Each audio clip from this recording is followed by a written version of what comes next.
belajar prakarya. Assalamualaikum warahmatullahi wabarakatuh. Baik, hari ini kita akan belajar prakarya, yaitu materinya tentang kerajinan dari bahan buatan. Indonesia ini sangat memiliki kekayaan alam yang sangat melimpah dari batu-batuan dan lain sebagainya. Oke, tujuan dari pembelajaran ini yang pertama adalah menjelaskan pengertian kerajinan dari bahan logam, batu, dan plastik yang ada di Indonesia. Yang kedua, mengidentifikasi fungsi, bahan, alat, dan proses yang digunakan pada pembuatan karya kerajinan dari bahan logam, batu, dan plastik dari wilayah setempat serta fungsinya. Yang pertama, jenis kerajinan dari bahan logam, batu, dan plastik. Di sini kita akan membahas tentang berwirausaha dalam membuat kerajinan dari bahan logam, batu, dan plastik. Merupakan sebuah peluang yang sangat menjanjikan. Produk kerajinan dari bahan logam, batu, dan plastik dapat menjadi industri kerajinan yang potensial dengan nilai jual yang tinggi. Logam, batu, dan plastik dapat diproduksi menjadi kerajinan yang bersifat fungsional dan hias. Kerajinan fungsional itu adalah produk yang dapat digunakan untuk memenuhi kebutuhan sehari. Kerajinan hias adalah produk yang diciptakan untuk tujuan memenuhi kebutuhan akan keindahan. Logam dan batu merupakan bahan buatan yang potensial untuk dijadikan sebuah perhiasan daripada kerajinan fungsional. Sedangkan plastik banyak kita jumpai untuk menanggulangi banyaknya sampah yang ada di Indonesia, khususnya yang ada di sekitar kita. Biasanya plastik digunakan untuk membuat kerajinan yang bersifat fungsional dan hias. Selanjutnya yang kedua, karakteristik dan produk kerajinan dari bahan logam, batu, dan plastik. 1. Logam. Jenis logam yang banyak dijadikan kerajinan meliputi emas, perak, perunggu, aluminium, besi, dan kuningan. Berikut penjelasan mengenai karakteristik dan produk kerajinan dari bahan logam. Yang pertama, ada emas. Emas merupakan logam mulia yang bersifat lunak dan mudah ditempa. Emas dapat diperoleh dari alam dalam bentuk butiran-butiran halus yang telah diambil dari hasil pendulangan. Kalimantan Selatan merupakan salah satu daerah penghasil kerajinan emas yang ada di Indonesia. Yang kedua ada perak. Perak merupakan logam dengan karakter warna putih dan lunak. Perak mudah dibentuk dan tidak mudah patah atau pecah. Perak merupakan penghantar panas atau listrik yang baik. Perak yang akan dibuat kerajinan dicampur dengan logam lainnya, misalnya tembaga atau kuningan agar menjadi lebih kuat. Kebanyakannya perak kita temui dalam bentuk perhiasan atau hiasan. Yang ketiga ada tembaga. Tembaga warnanya merah, sifatnya tidak mudah patah, dan menjadi bahan pengantar listrik yang baik. Tembaga biasanya dapat dijadikan bahan kreasi kerajinan desain interior maupun eksterior. Selanjutnya yang keempat adalah kuningan. Kuningan merupakan logam yang mengandung tembaga, dan seng kuningan berwarna kuning mengkilap. Kuningan juga digunakan sebagai perhiasan lapis emas atau perak.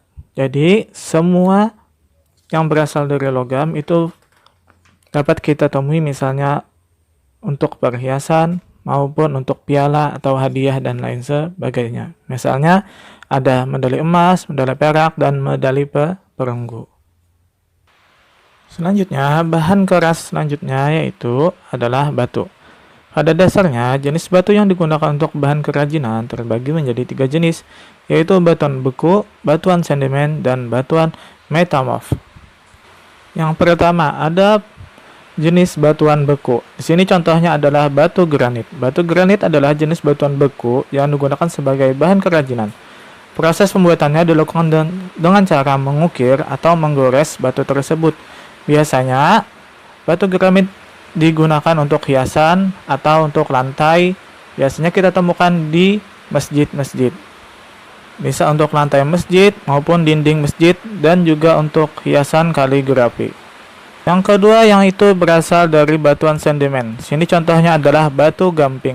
Batu gamping adalah batuan sedimen yang sebagian besar disusun oleh kalsium karbonat yang berasal dari sisa-sisa organisme laut, seperti kerang, siput laut, dan koral yang sudah mati.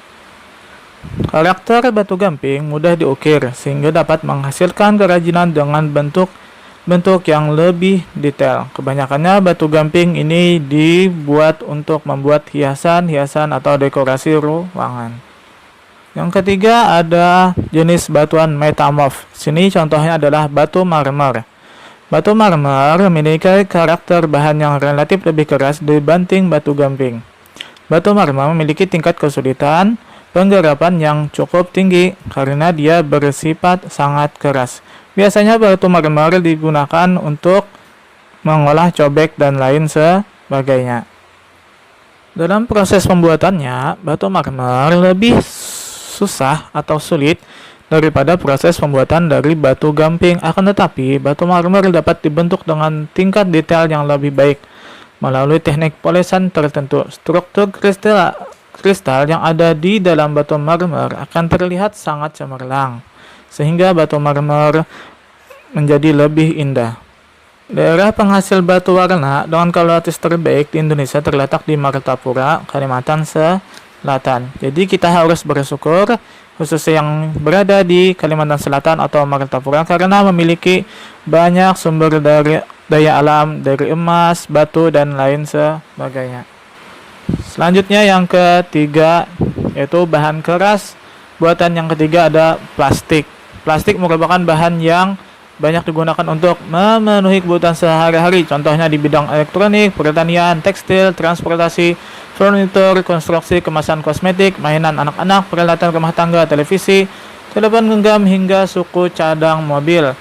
Oleh karena itu, plastik sangat banyak kita temui sampahnya atau limbahnya. Jadi limbah plastik ini sangat banyak kita temukan baik itu di sekitar rumah kita maupun di jalan-jalan.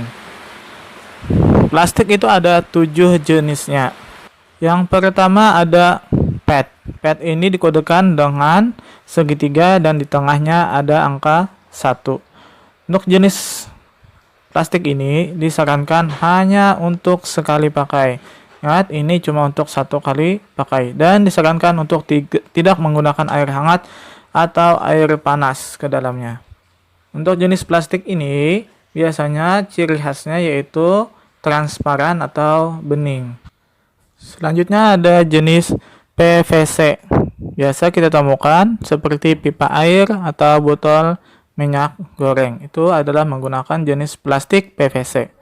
Untuk jenis plastik ini sangat berbahaya apabila terkena panas atau dicampurkan dengan air panas dan diam larut, maka itu akan berpotensi menyebabkan berbagai macam penyakit. Untuk jenis plastik ini dikodekan dengan angka 3. Selanjutnya ada jenis plastik HDPE. Untuk jenis plastik ini biasanya bersifat agak buram, jadi tidak transparan. Untuk jenis plastik ini bisa didaur ulang, akan tetapi tidak disarankan untuk digunakan secara berulang-ulang. Untuk kodenya biasanya diberi kode angka 2. Selanjutnya yaitu jenis plastik LDPE. Untuk jenis plastik ini adalah jenis plastik yang berkualitas dan mutu yang tinggi.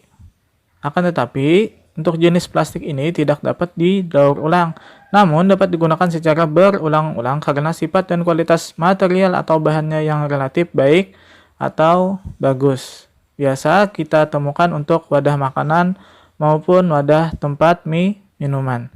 Untuk jenis plastik ini diberi kode dengan angka 4. Selanjutnya ada jenis plastik PP. Untuk jenis plastik ini juga bisa digunakan untuk berulang-ulang, tetapi tidak dapat didaur ulang. Juga biasa kita temukan untuk wadah makanan maupun minuman. Jenis plastik selanjutnya ada polystyrene. Jenis plastik ini termasuk jenis plastik yang sangat berbahaya karena untuk masa penguraiannya itu sangat lama. Jenis plastik ini sebagian besar dari bahannya adalah gabus atau biasa kita sebut dengan styrofoam. Nah, untuk jenis plastik ini biasanya ada untuk tempat makan atau untuk tempat minum. Untuk jenis plastik ini tidak bisa digunakan berulang-ulang. ini cuma bisa digunakan untuk sekali pakai. Karena juga sifatnya yang sangat susah untuk terurai. Jadi diusahakan untuk mengurangi penggunaan jenis plastik tersebut.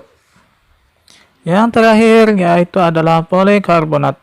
Untuk jenis polikarbonat ini bersifat keras, jernih, tahan panas, dan biasanya terbuat dari campuran 2 atau lebih jenis plastik. Plastik jenis tersebut biasanya terdapat di tempat makanan dan minuman seperti botol minum, olahraga, galon air minum, dan botol susu bayi. Untuk jenis plastik ini diberi kode dengan angka 7 dan ada odor. Itu tadi adalah jenis-jenis plastik. Dari sangat banyak jenis plastik tersebut, diusahakan kita menggunakan yang sekali pakai, itu cuma digunakan untuk 1 kali. Dan kalau bisa gunakanlah jenis plastik yang bisa didaur ulang dan dapat digunakan berulang-ulang. Tujuannya yaitu untuk apa? Untuk mengurangi sampah yang ada di sekitar kita dan di lingkungan kita untuk masa depan kita yang lebih baik. Diusahakan untuk selalu mengurangi penggunaan plastik, misalnya plastik, kresek, dan lain sebagainya, maupun styrofoam. Dan usahakan kalau ada juga masih penggunaannya, diusahakan untuk bisa mendaur ulangnya, bisa dengan cara reuse, reduce, maupun recycle. Itu tadi materi kita tentang kerajinan dari bahan buatan. Kiranya semoga bermanfaat. Wassalamualaikum warahmatullahi wabarakatuh.